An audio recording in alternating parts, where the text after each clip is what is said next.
Children today are deeply affected by their relationship with social media. Our children today are growing up in an era that you and I may not have grown up in. I know I certainly didn't grow up addicted to social media. It's a new phenomenon, and we parents don't know how to deal with it because we see our children being devoured by their addiction to social media. And as a therapist, I try to help parents negotiate this relationship in such a way that it doesn't become a cause for conflict, but becomes a portal for deeper connection. So the first thing I help parents understand is that children today are growing up on a diet of social media. So it is an inextricable part of their lives and of our lives. The first place to begin is to accept what is. To accept that this is here and it's in the now.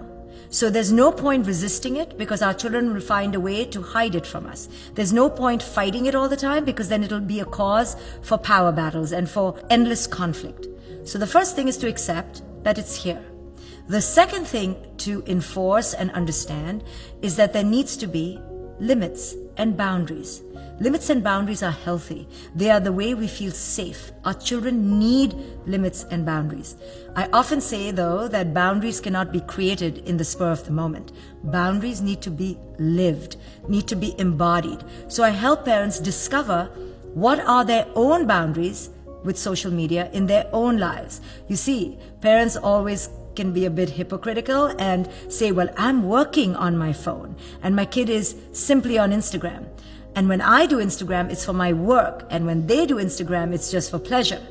Well, that's a hypocrisy. So first I point out the hypocrisy and I ask parents to dare to look at that in the face. Because if we don't own the hypocrisy, our children will never respect us. They will immediately understand that this is a double standard. And we don't want our children to ever feel that we're imposing on them something that we do not wish to impose on ourselves. Either it's unhealthy or it's not. We need to ask ourselves, how present are we being in our children's lives? When we eat dinner at the table, are we glued to our screen? When we are on a train, are we glued to social media? How is our relationship to social media? So it has to come from us.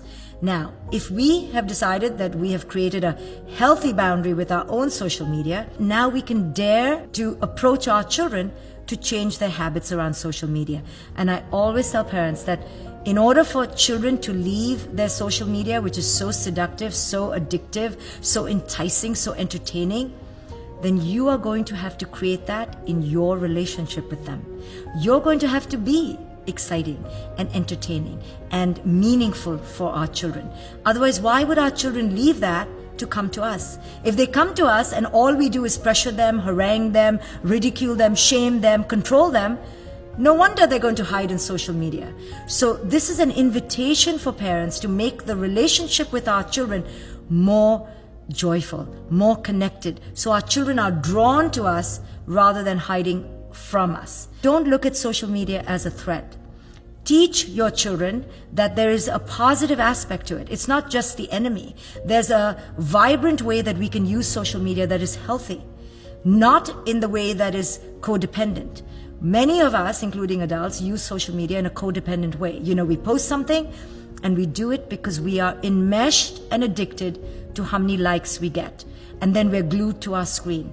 So if we use social media for that purpose, to elevate a sense of self, then we're going to model that for our children. And our children will use social media for a sense of worth.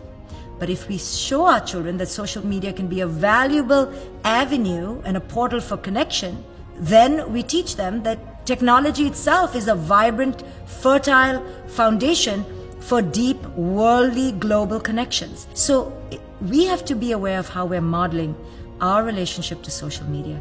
And through our modeling, our children will absorb how to use it in a positive way rather than in this codependent, addictive way.